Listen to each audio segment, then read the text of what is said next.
I see you've already got your magic fire going. That's great. So you're not having trouble with that? No, just with potions.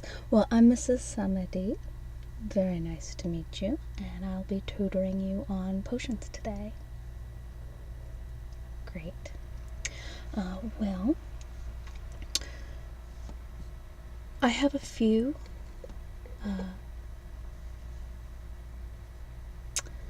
thesis on potions, and I may have a slightly different take than many other people.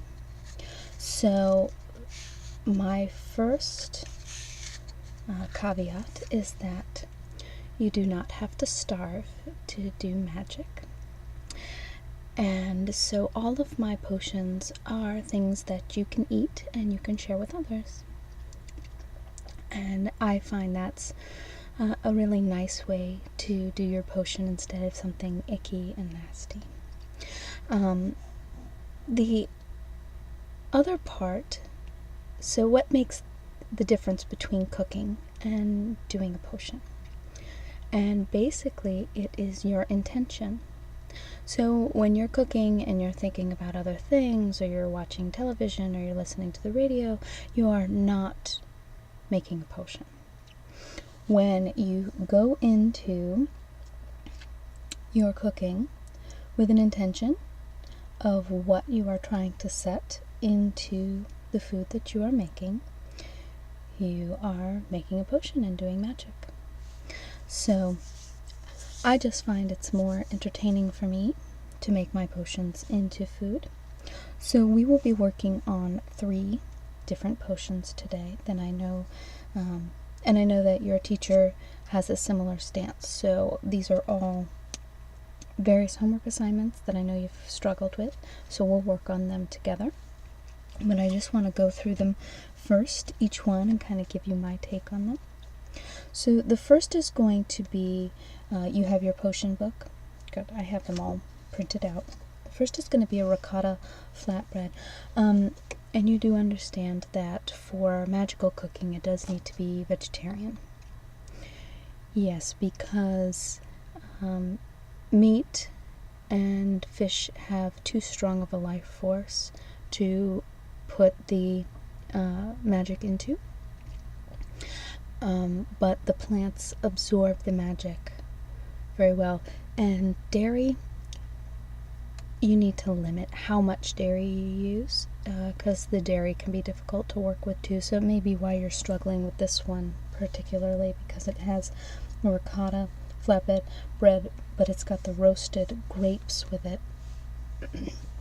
So this is a pretty basic spell. It is basically just to encourage conversation. So this is a very nice dinner party potion to make.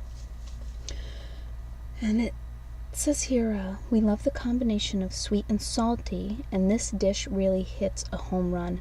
It's very nice for family dinners, especially when you have a child who doesn't always talk about their day at school or things like that. This is very helpful.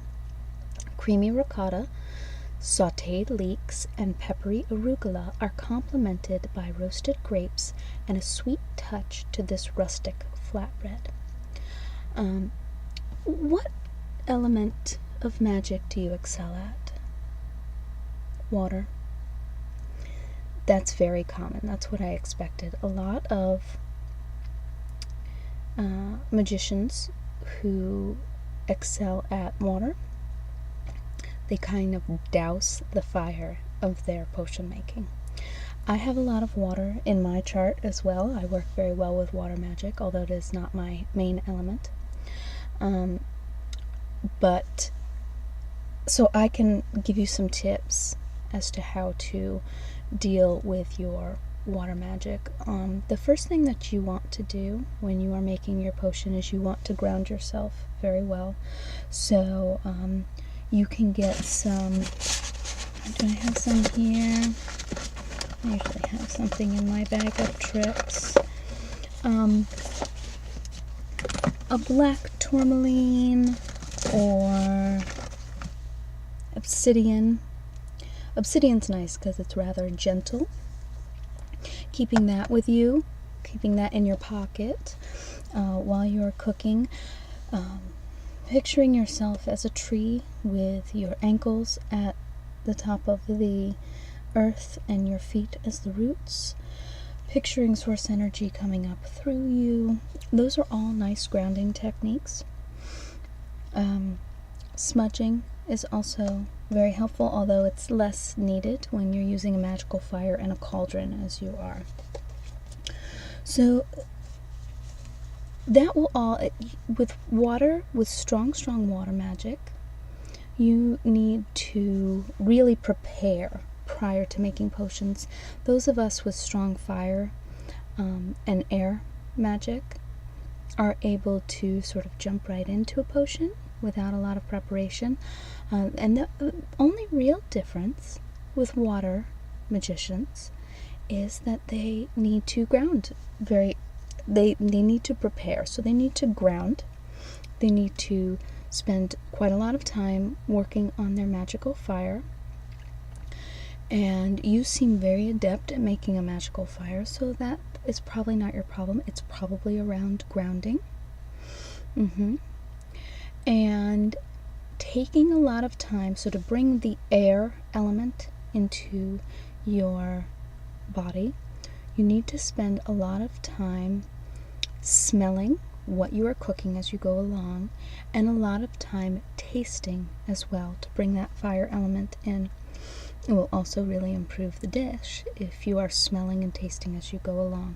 So don't expect that you can just go in, follow the recipe, and have it turn into a potion. It may turn into a nice meal, but not a potion. You need to ground in the beginning. You need to set your intention and think of your intention throughout the entire cooking process. You need to taste. You need to smell. And you should end up with a beautiful potion at the end, okay? So we're going to work on each of these. So this has the pizza dough actually already prepared. I've prepared the pizza dough for you. So you'll get that little extra boost. But pizza dough, again, it's like anything else. You set your intention and you make the dough, and just you want to make sure that you are focusing on creating a light and airy, talkative experience when you're making this.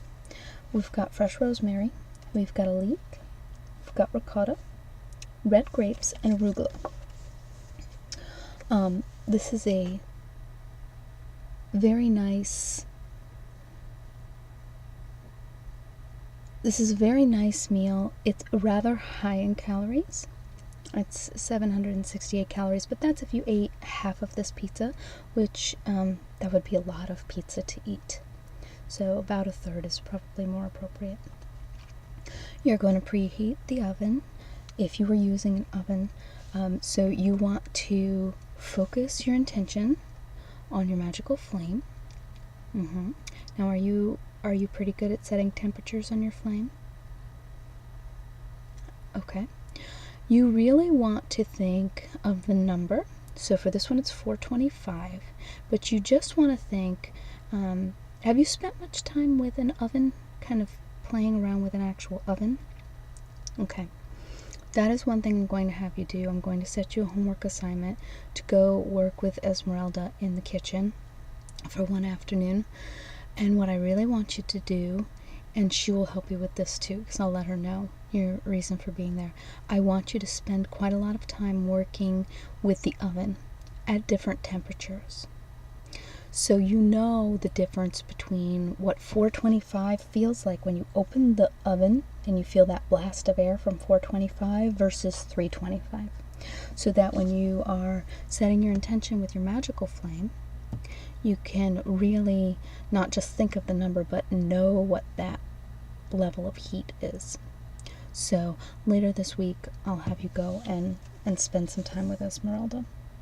And you're going to take the dough out of the fridge and let it come to room temperature. It's already at room temperature here, if you've been keeping it in the fridge, which I took it out a few hours ago. So take the leaves off the rosemary sprig, chop those. I didn't chop them much. I like my rosemary in kind of large clumps. Trim the green top and the bottom of the leek, so you only want that white part in the middle. The problem with leeks, and I think it says it on here, so leeks have lots of layers and can hide sand from their soil. To thoroughly clean them, place the sliced leeks in a large bowl with cold water, give them a little shake, and then scoop them out. This trick works on any other leafy greens too. What I tend to do is I tend to get a colander, and after slicing my leeks, I run water through the leeks in the colander. It's just the way I do it. Or put the colander in the bottom of the bowl of water, and then you can just pull the leeks out that way. And then you're going to halve the leek and then slice it thinly. You're going to grease a foil-lined baking sheet. The other thing you can do is use a Silpat. I have a Silpat here. It just makes it a little bit easier. And you're just going to set that over your magical fire when you are ready. You're going to pick up the dough. Now, how are you about setting bubbles of air over your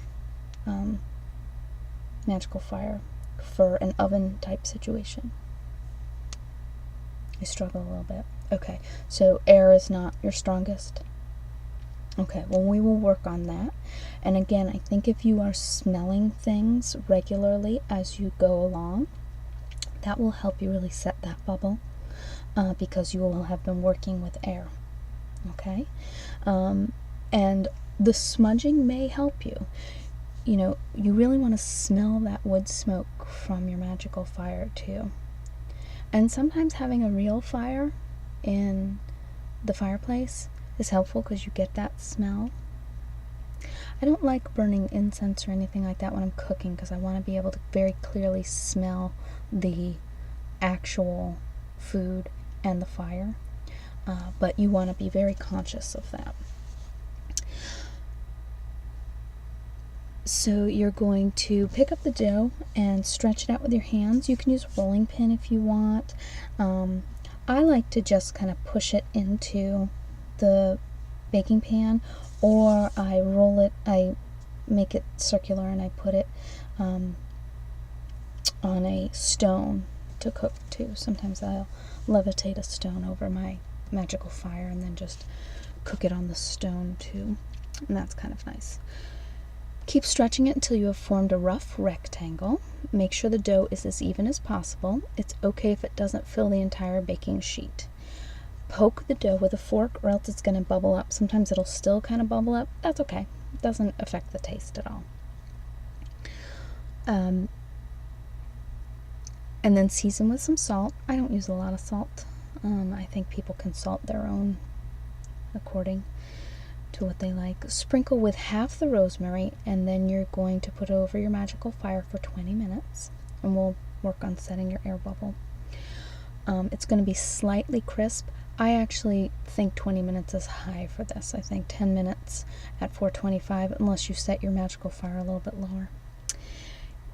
You can use a rolling pin. If you don't have a rolling pin, you can also use a wine bottle. I know you're a little young for that, but we do have some empty wine bottles around. You sprinkle flour. You would have to sprinkle flour first if you're going to do it that way, if you're going to roll it out. Then you're going to place the grapes on another baking sheet. Season with the rest of the rosemary, olive oil, salt, and pepper. And you're going to roast that for about 6 minutes. They're just going to kind of pop. And that's when you know they're done. Heat 2 teaspoons of olive oil in a pan over medium heat over your fire. So you may want to have 2 fires going for this. It'll save on time. And you're going to add the leeks, salt and pepper, and cook for about 6 minutes until softened. So you can either do that first if you don't want to make 2 fires, or we can just make 2 fires. Once the flatbread is partially baked, top with the ricotta, grapes, leeks, top with the arugula, you're just going to kind of pile the arugula on top and drizzle with a little bit of olive oil. Place it in the oven for 5 minutes or above your fire. Sorry, we base these on Muggle recipes, just because they do all the work making sure it tastes good, and then we add the magic. So cut the flatbread into squares and then serve straight out of the oven. And it's a great, real easy little potion to make. And the biggest thing is while you are doing each step, you want to think of a light, happy, talkative atmosphere. Okay? So the next one I'm going to talk to you about is we're going to make a pho. So this pho soup is really, basically the potion aspect is changing your perspective. So if you're struggling with a problem, struggling with a relationship issue, you're not sure how to deal with something, you want to make this. And again, this is not, of course you could share it with someone, but this is more of a solitary kind of meal because you are going to want a pad and paper next to you as you're eating, because all of a sudden you will have just a completely different view on the problem and it will become very clear what you need to do. So this has tofu. This classic Vietnamese soup will warm your belly this winter. In our version, we've added pillowy silken tofu. Garlic, ginger, and mint create a fragrant broth, and bok choy adds a splash of color. Have your own chopsticks? Now's the time to use them to slurp up all those delicious rice noodles. So this has tofu, ginger, rice noodles, mint, lime, scallions, garlic, the pho concentrate, baby bok choy, and a jalapeno, depending on how hot you like it. This is rather low in calories. It's 577 calories. For a huge bowl, you will probably have leftovers. So you're going to slice the scallions, keeping white and green parts separate. Peel the ginger with a spoon and then mince or grate. I honestly don't always peel my ginger. Sometimes I like my ginger just with the well-washed root as well. It's just preference. And I always mince instead of grate. I think you lose a lot of the liquid, which has a lot of the flavor when you grate it. I only grate ginger when I'm actually making ginger lemonade, and then you squeeze out the rest of the juice. Mince or grate the garlic. Cut the lime into wedges. Thinly slice the bok choy and leaves and stems. Coarsely chop the mint. Seed and mince the jalapeno. Cut the tofu into half-inch cubes. You're not going to need to make an oven bubble for this one, as we're just going to be using the magical fire as it is. Heat half a tablespoon of oil over a pot of medium heat. Add the garlic, scallion whites, ginger, and as much jalapeno as you dare. The spicier it is, honestly, I think the faster the effects of the change of perspective. That's just my experience. So make it as hot as you can tolerate and still eat a whole bowl. You don't want it so hot that you don't want to eat it. And cook for 30 seconds until fragrant. Add the pho concentrate and the 4 cups of water. Bring to a boil and then reduce to a simmer for 10 minutes. Are you okay at raising and lowering your magical fire? Do you struggle with that at all? No. Okay, the fire you seem to be okay with. Great. It's people who struggle with the fire that have the hardest time with potions. So you've got the biggest obstacle. I think it's just setting in this extra little grounding and the smelling and the tasting, and I think you're going to be golden. Did you cook at home at all? Are your parents magical or muggle? Okay, magical. And your mom's a fire element. Okay, so she probably didn't have to do quite as much tasting and things like that. Alright, So, again, the people who come in and really excel at potions usually either cooked a lot at home, often with Muggle mothers.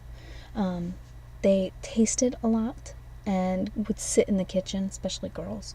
But sometimes with magical parents, if they're not making a potion, if they're just cooking dinner, they just, whip it up. And so you wouldn't get the smells and you would just get the taste while you were eating. But it's really important to taste as you go along for the potion making.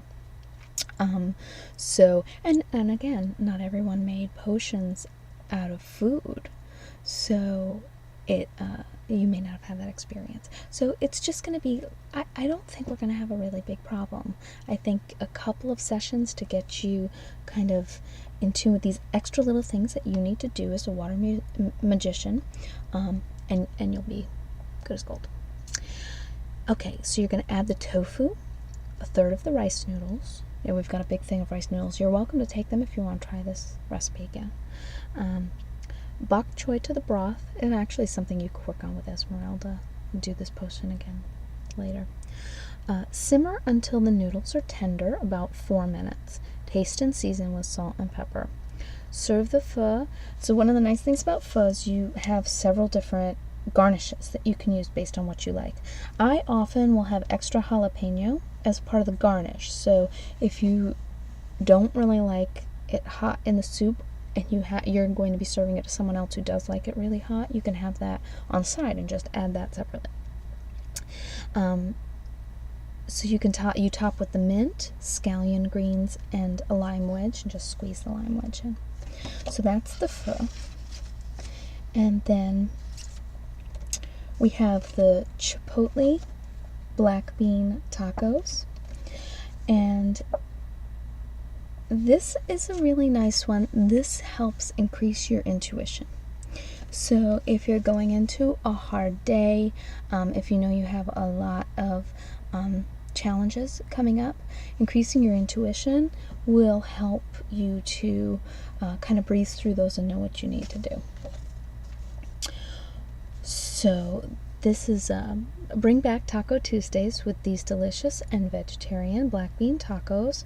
We've added smoky heat with chipotles in adobo and a touch of creaminess with feta cheese and fresh avocado mash. This is a really unique recipe because it's not what you think. It's not going to be this Monterey Jack cheese, and it's pretty spicy. It's an avocado mash rather than guacamole, which sometimes I like just the avocado. You really get that avocado taste. So this has black beans, chipotles in adobo, cumin, red onion, garlic, Roma tomatoes, avocado, radish, lime, feta cheese, and corn tortillas. Have you ever do you know the scent and taste of cumin? Okay, I want you to actually, right now, just open that little bag of cumin and smell it. It's good, huh? Okay, now dip your finger in, and I want you to taste some of it.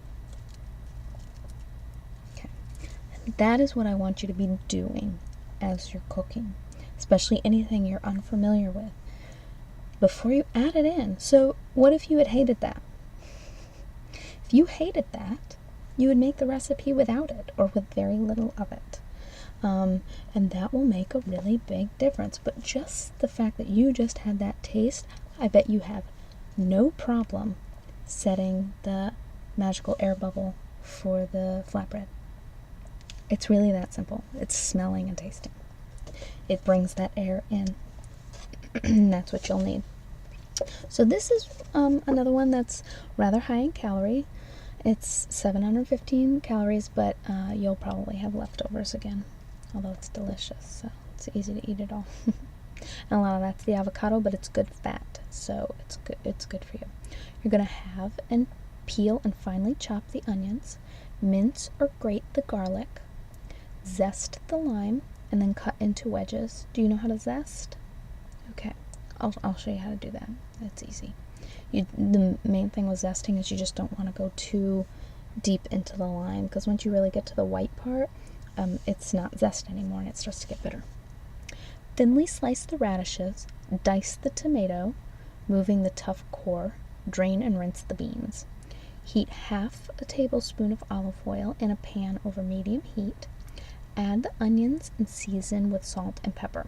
Cook for about 5 minutes until softened. Add the tomato, cumin, garlic, and 1 tablespoon of the adobo sauce. I'm going to have you taste the adobo sauce too. It's hot. So if you like it, you can add even more. But if you don't like hot, then you may want to do half of that. If you really like hot, you can also remove a chipotle pepper. The adobo sauce, there's chipotle peppers in the adobo sauce. You can take that out and chop it up. So, and again, it makes it work a little bit faster the hotter it is. Add the beans to the pan and reduce the heat to low on your magical fire. Cook for about 10 minutes, stirring occasionally. Meanwhile, halve, pit, and scoop out the avocado with a spoon. Coarsely mash it in a bowl and mix with a squeeze of lime juice, lime zest, and half a tablespoon of olive oil. Season with salt and pepper. Set aside. Heat tortillas in a dry pan or oven until soft and pliable, about 3 minutes on each side. Honestly, you can, it depends. If you pop it into your magical fire with a little oven for a little bit, I find it a little bit faster. If you add the air bubble. Serve the black bean filling in the tortillas and top with feta and radishes.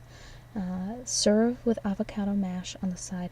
I'm not a big fan of radishes, but I liked them in this, and I just didn't put a ton of them. So we'll have. You're going to taste. This is a good one to taste everything. You want to taste the radish before you put it in. You want to taste the avocado while you're mashing it up, and kind of tweak how much of the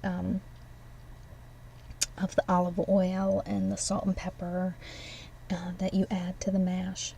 So if you save those extra chipotles, transfer to an airtight container and freeze. You can add them to guacamole, and you can even add it to like your favorite barbecue sauce to make it a little spicy. It's nice. And the adobo is really nice. It's just kind of hot. So, do you have any questions right now? Yeah, you can put this obsidian in your pocket. Go ahead. And just close your eyes for a minute. Picture your feet in that earth. Ground yourself deeply into the earth. Let that energy come up through your legs, into your body. Feel yourself deeply connected with all the energy from the earth. Okay? And I think we're ready to get started. Alright? Okay, let's get all your ingredients out, and I'll come over and help.